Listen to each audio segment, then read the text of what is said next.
Dear God, thank you for the opportunity to meet together. Please help us to come together to make this institution reflect your kingdom. Breathe life into our ideas and decisions. Help us build a team that has love and respect at its heart.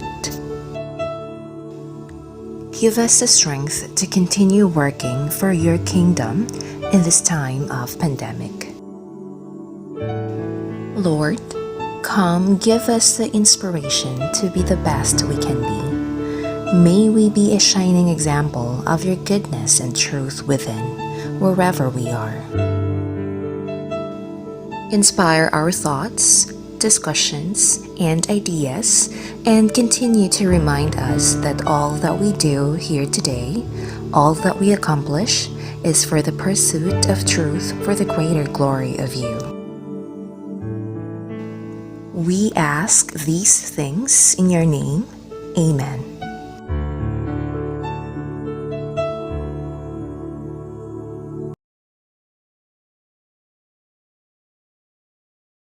Mga kababayan, ang pambansang awit ng Pilipinas.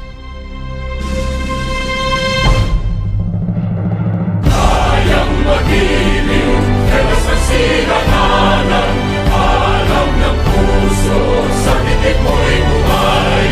Lupang hinirang, kuyagan ng magiting, sa mandulupin, di ka pasisingil, sa nagatak tutok sa simoy at sa langit mo pagkaw, ay hinatang tudla, kawin sa pagkayang minamahal.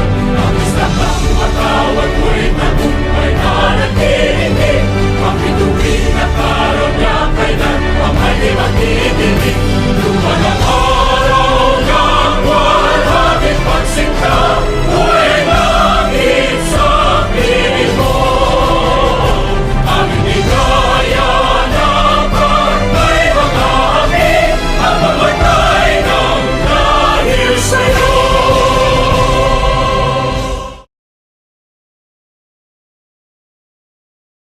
Ang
shining light, forever in our hearts shining bright.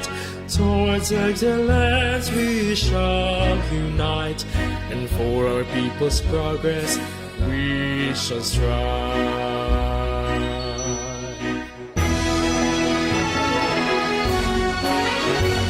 As high as Mount Athos peak, together we dream and sing. We give our all, do our very best to raise our knowledge and skills above the rest. Your name we shall always hold up high. Your colors, maroon and blue, up in the sky. Your teachings we shall abide. Davao del Sur State College.